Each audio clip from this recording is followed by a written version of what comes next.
I'm speaking to you, Jared. Mr. Garrett, make it happen. Dak Prescott is leading our team right now.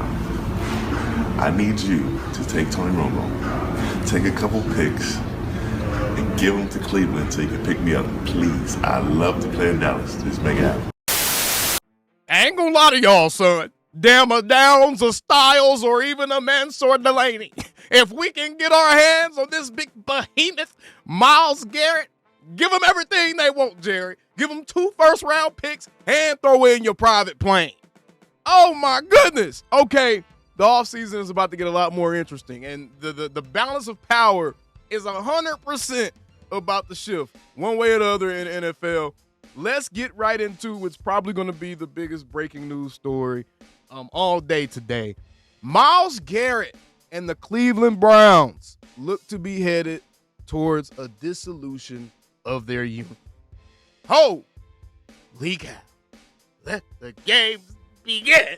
The Browns have adjusted Myles Garrett's contract to push his roster bonus back until August 30th per Field Yates. This move makes it easier for the Browns to trade Garrett if they wanted to.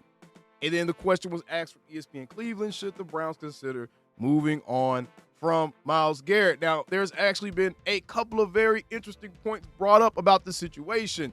Josh Norris says this makes Myles Garrett's contract actually tradable. And the Browns proposed a rule change that would allow draft picks to be exchanged up to 5 years into the future. Coincidence? Question mark? Absolutely not. Of course, they were proposing a rule change that would 100% lean in their favor, especially if they decided the trade would easily be the most high profile, the most prolific player that's been traded in NFL. I really can't remember since when. Myles Garrett is a 2-time Defensive Player of the Year. He's still in his prime. He's a guy that plays every single game, every single year for the most part. And he's an absolute game wrecker that not only dictates the offense's game plan, but completely wrecks the offense's game plan. So this right here would be absolutely massive. Now, what I want to do is I want to take a listen to this excerpt right here. And I think this is from Unsportsmanlike. This is an ESPN excerpt. Let's go ahead and take a listen to what they're saying about this Myles Garrett situation. I'm going to talk to you about what I would be willing to give up for Myles Garrett and why I'm willing to forego draft picks. Let's get it. I think this sets up for him to get traded. I think all parties would be very naive and short-sighted to not trade him. Wow. If this yesterday made it easier to move Myles Garrett, he never should have been on the Browns last year. The moment he asked out, the Browns should have taken advantage of that and said, we love you. We're going to retire your jersey. You have a job. You can't legally do this, but in essence, you have a job the moment you retire. Player services contract, personal services contract, 6-figure deal, appearances, the whole deal, set for life, right? You're good. Your lifetime Brown. But we're no longer going to have you employed as a player right now. Right. He's the best defensive player in the sport. Right. He is a monster on the defensive side of the ball. Right. He sets all-time sack But records. look at this and he does man, more bro. than that on the Hold on, field. man. I'm about to blur this. Why y'all show all these highlights? He's ferocious out there. I'm about to blur it, though. And if it's easier to trade him, they should trade him. Yeah. And I think it would be utterly ridiculous for him to play another snap for the Cleveland Browns. Wow. And when we say this, all this does is move things around. Well, not necessarily. If Wow. God forbid, and I don't even want to project this, but if God forbid he got some non-football injury while he's working out. And he did pretty much everything he could possibly accomplish as a Brown. He got the single-season sack record as a Cleveland Brown. So, I mean, the Browns, y'all done got what y'all going to get out of Myles. Y'all not winning the Super Bowl. He gets hurt. And it's like really bad. Theoretically, the Browns could cut him. Not that they would, but theoretically they could. And he just voluntarily passed up millions of dollars that would have come his way 2 days ago till 7 days out from the season. Right. This should be the opening. And the Buffalo Bills should be calling today. Right. The And that's a Kansas great City point. That's a great point as to why it's essentially like damn near guaranteeing that this dude's about to be on the move. Because, like you said, you could go into training camp, you move this thing to August 30th.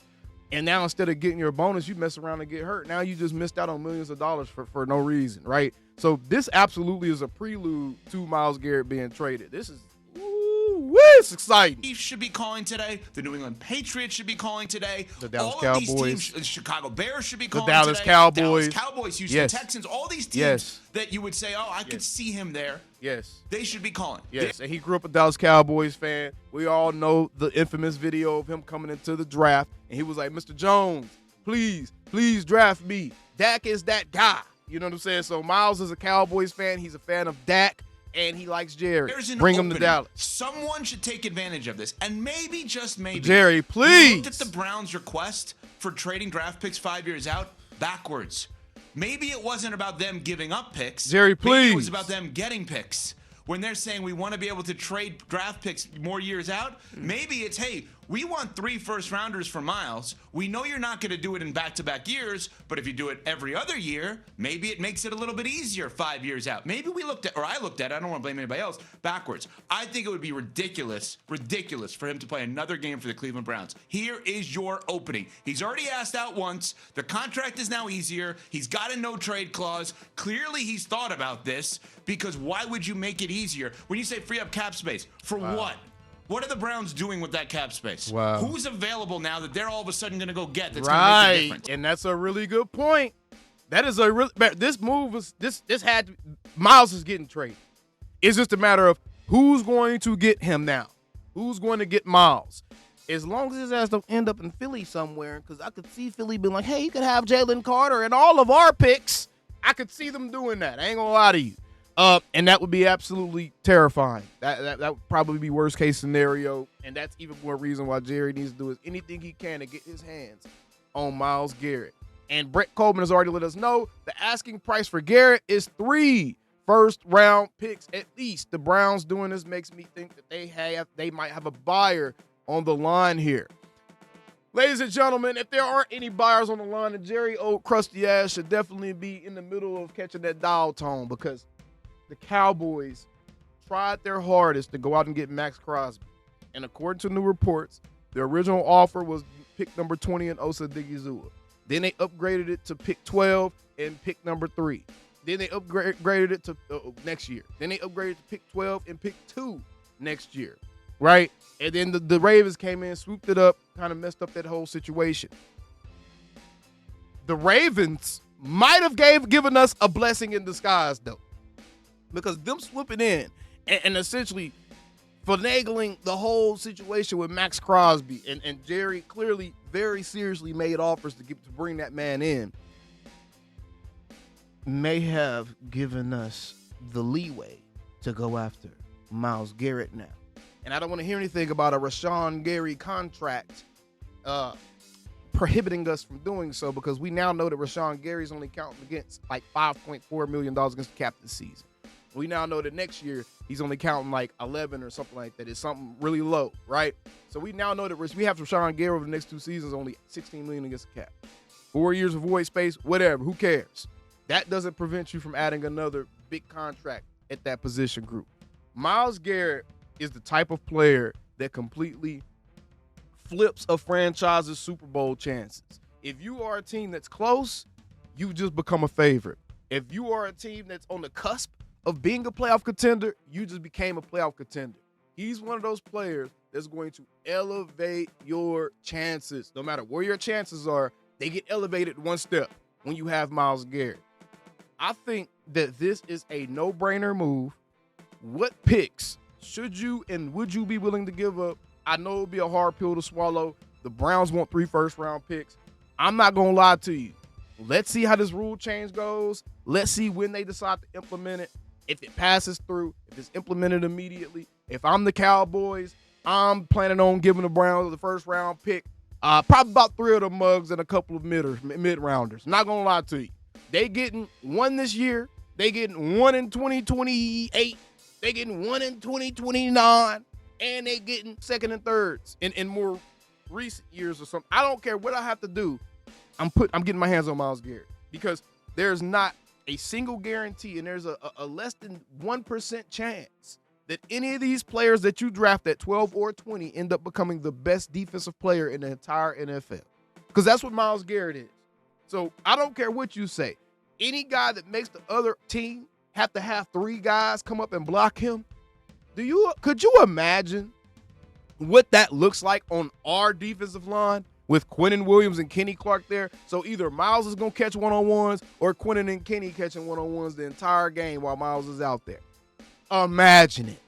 That right there is the absolute recipe to a Super Bowl. Myles Garrett instantly makes average or good cornerbacks look really good because now the ball's coming out quicker. Quarterbacks going to be throwing it a little bit more errantly. They're not going to have as much time. Everything's going to be off. Everything's going to be off. Timing's going to be off. The cornerbacks have a chance to jump the ball. That actually brings DaRon Bland back to where his strength actually is, because that's his strength. DaRon Bland's strength is not covering a guy for 4 or 5 seconds. That is not his strength. His strength is having a nose for the ball, understanding when to break on the ball, and being able to jump those passes. That's his strength, bro. How many coverage interceptions have we seen DaRon Bland actually have? Most of his interceptions come from when he's dropped back into his zone or when he's backpedaling and he's able to break on the ball. That's where we see most of his interceptions. Myles Garrett makes that a thing again. And I think he makes every single one of your corners better. He makes your safeties' jobs easier. At that point, I think I'm giving up that 3rd-round pick, and I'm going to get Jordan Brooks from the Miami Dolphins. I'm giving up that 3rd, and I'm trying to get Jordan Brooks. I ain't going to lie to you, man. This right here is one of those type of moves that, while it would hurt, it would sting not to have a 1st-round pick this year. I may be willing to give up both of those first and then giving them a 1st in 2028 or something. I'm dead-ass serious. Myles Garrett would instantly make this Cowboys team a Super Bowl contender. Don't care what nobody say. He elevates every single guy around him, y'all. Every single guy around him, he elevates them. The Browns just had a rookie linebacker last year that was a 2nd, 3rd-round pick and ended up being an all-pro damn near because his job was so much easier with guys like Myles Garrett in front of him. I don't see how you can look at this and be like, oh, and I seen somebody just tweet me, oh, he's 30. I wouldn't even give him the 12th overall pick. You're a dumbass. You need Myles Garrett for the next 3 seasons. You need it for 3 years, y'all. Your window to win a championship with Dak Prescott is 3 to 4 seasons, right? If you get to the NFC Championship or you make it a Super Bowl appearance, then maybe they give Dak another contract and we get another 2 or 3 years extended onto his window, right? But your window, realistically, is 2 to 3 seasons. That's all you need from these guys. Anybody that you're picking up, anybody that you're bringing in to make an impact, who cares what they look like 5 years down the road? We're worried about the next 2 to 3 seasons. That's what you need. You dumbasses, I wouldn't give up the 12 picks. Shut up. All you doing is let me know. I don't need to listen to nothing you need to say. Oh, he's 30. He's going to be washed up soon. You're an idiot. He just broke the NFL sack record. Ain't nothing washing him up. And he was doing that while being triple teamed damn near every play. So cut it out, bro. Oh, my goodness. This is huge.